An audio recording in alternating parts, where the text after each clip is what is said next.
Má Influência, um filme de romance da Espanha, sobre um cara que é contratado como guarda-costas para a filha de um rico, e de alguma forma, eles se apaixonam. Produzido pelo Wattpad Studios, o que significa que isso já foi uma fanfic antes de virar filme.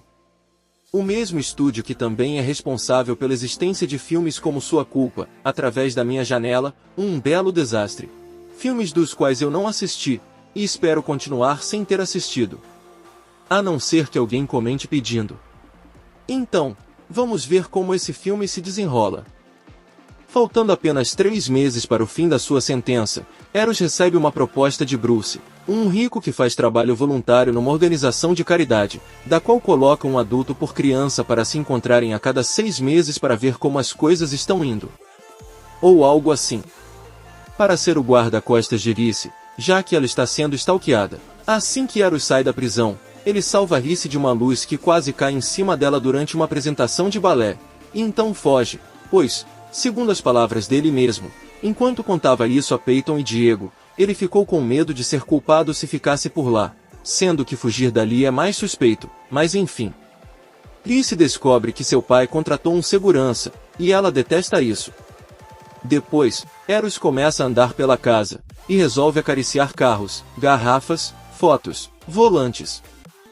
Quando ele termina de acariciar as coisas, ele vai para o quarto de hóspedes, onde os lençóis nunca são trocados. Então ele vai para a varanda no exato momento em que Rhys nadava, e Bruce aparece dizendo para ele nem pensar nisso. Suponho que ele esteja falando para o Eros não nadar na piscina deles. Certo? E por algum motivo, esse trabalho de segurança exige que Eros volte para a escola, como um aluno, e vá às aulas, como um aluno. Basicamente, repetir de ano. A partir daí, é mostrado que Rhys sofre bullying e que o ex-namorado dela fica enchendo o saco, mas eles ainda fazem um acordo, do qual ele a convida para o aniversário dele, se ela o convidar para o dela. Quando as aulas terminam, e após alguém cortar as sapatilhas da Rhys, ela finalmente pergunta por que o pai dela resolveu contratar o Eros ao invés de alguém competente. Eros então conta sobre a tal instituição de caridade com a qual o Bruce trabalha, e que os pais dele morreram. Ela tenta contar que a mãe dela também morreu, mas ele não quer ouvir. Enfim. Durante a festa de aniversário do Raul, Eros passa a maior parte do tempo esperando no carro, ao invés de fazer o trabalho dele de guarda-costas, até que ele fica entediado e resolve entrar na casa, o que faz Rhys reclamar, mas logo começa uma brincadeira, que termina com um PowerPoint sobre o efeito líder de torcida, que é basicamente sobre como que uma pessoa feia parece ser mais bonita por estar perto de gente bonita. Acho que é isso. E como Raul não tem um espelho em casa, ele começa a dizer que Rhys só parece bonita por causa das amigas, que logo começam a defender ela. Então a Rhys joga bebida nele, e ele tira a camisa e pergunta se o Eros quer um beijo. Bom, isso seria interessante. Agora está ficando mais interessante. Enfim. Rhys e Eros voltam para casa, ele vai dormir depois de responder mensagens. E, no caso da Rhys, ela vê comentários de bullying, então ela encontra o Instagram do Eros, e depois de ver as fotos dele, ela começa a siriricar. Ou ela começou a siriricar por causa das fotos. Enfim. No dia seguinte, na saída da escola, Peyton e Diego vão buscar Eros para que eles 3 quebrem a moto de alguém. E, era para o Eros levar a Rhys na aula de balé, como parte do trabalho dele de segurança, mas ele diz que ela pode ir sozinha hoje. Porém, de alguma forma, ela vai parar no mesmo estacionamento que eles estão, e ajuda a quebrar a moto. Após todo mundo sair correndo, Rhys começa a rir na cara do Eros após perguntar quem eram aqueles caras, e receber um pare de fazer perguntas como resposta.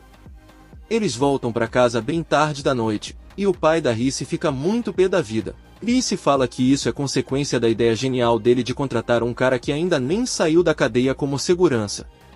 Mas ninguém fica de castigo mesmo, então, enfim.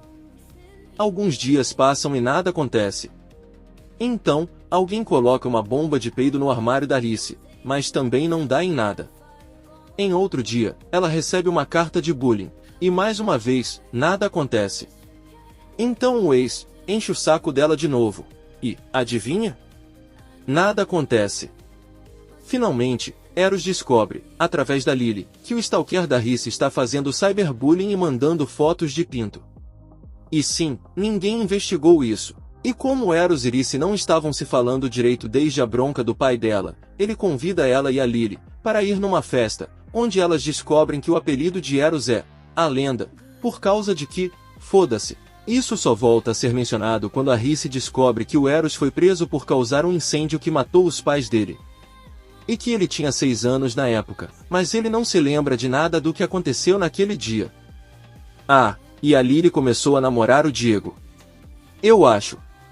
Na festa de aniversário da Rhys, Eros leva os amigos dele, e ele fica com vergonha por eles pegarem pratinhos pequenos. Então eles saem andando pela casa, e acabam encontrando as armas decorativas do Bruce, que na verdade são armas de verdade, carregadas e tal.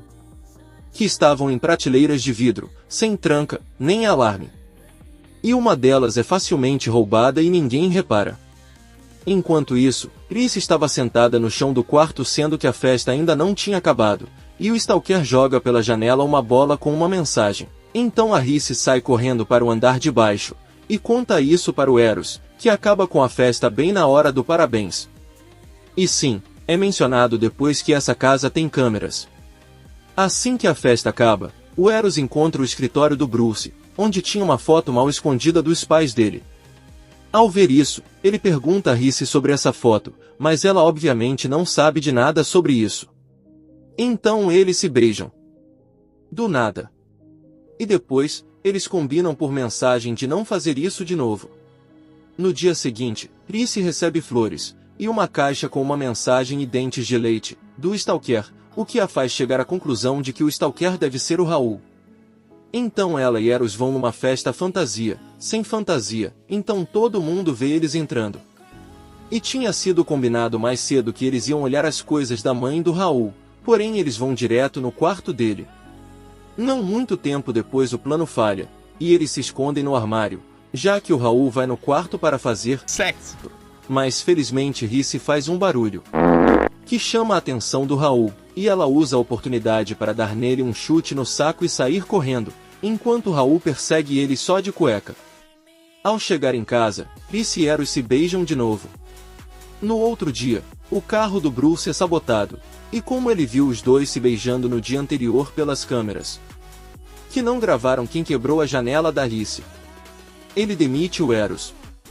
Algum tempo depois, Rhys encontra o caderno de desenhos do Eros, onde tinha uma caricatura dela, que a deixa bem brava, então ela manda uma mensagem sobre isso para ele.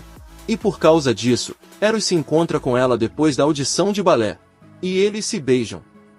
Na chuva. E então fazem sexo. E Eros dá um cordão para ela de presente de aniversário. E Rhys descobre pelo Instagram que a Peyton trabalha na escola dela. Mas como que caralhos eles não viram ela nenhuma vez, nunca é explicado. Nisso a Rhys chega à conclusão de que, como o stalker apareceu no dia em que Peyton começou a trabalhar na escola, então, Peyton é a stalker. Rhys conta isso para o Eros, que acha que ela só está tentando encontrar uma justificativa para o que está acontecendo, mas ela insiste. E como ele não gosta do que ela está dizendo sobre a amiga dele, ele vai embora e tenta falar com a Peyton. Mas a Peyton só volta para casa uns 3 dias depois, e ela não atendeu o celular durante esse tempo, pois ela estava com um tal de Léo. Ah, e é o aniversário dela, então ela comprou uma coroa de brinquedo. E o Eros quer saber quem é esse tal de Léo, e por que ela não contou que trabalhava na escola da Rhys. Durante a conversa, Peyton começa a se arrumar para trabalhar num evento no restaurante do Bruce. Eros pergunta o que ela está escondendo, já que ela não responde nada direito, então ela o empurra com tanta força que ele desmaia. Falando no Bruce, ele está a caminho da casa do Eros, pois Rhys avisou que ela vai até lá porque ela sabe quem é o stalker. E assim que ela chega, o comportamento da Peyton é tão calmo que a Rhys nem duvida que algo de errado não está certo. Então o Bruce chega, e pergunta se a Peyton é a stalker. Em seguida, o Eros acorda e a Peyton começa a contar o passado, do qual ela lembra muito bem, mas nunca contou para o Eros. No passado, a mãe da Peyton trabalhava no antigo restaurante do Bruce, que não tinha licença, e nem extintores de incêndio. Num belo dia, enquanto Bruce fumava lá dentro, O cigarro dele causou um incêndio que matou todo mundo, menos ele mesmo. E de alguma forma, ele culpou o Eros, que na época tinha uns 6 anos, pelo que aconteceu.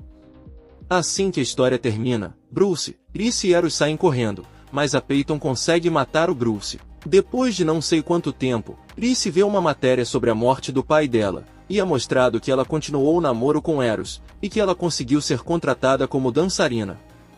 O filme termina com a Reese e o Eros dançando no palco enquanto um jacaré de nuvem do cenário os observa.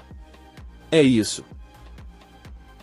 Não tenho muito o que dizer sobre esse filme, eu não gostei, e acho que a única coisa que gostei um pouco foi da fotografia, em algumas cenas. Todos os personagens eram igualmente irritantes, e o mistério do perseguidor podia ter sido resolvido bem antes se o pai da Reese tivesse contratado alguém competente, ou ido direto à polícia, ao invés de contratar a mesma pessoa que ele incriminou. Tipo, isso ia dar errado uma hora ou outra, e a Peyton basicamente implorava para ser descoberta. Então, resumindo, a primeira lição de vida que tiramos desse filme é: não fume, e a segunda, nunca contrate a pessoa que você incriminou como segurança da sua filha. Ei! Não se esquece de curtir, se inscrever e deixar um comentário.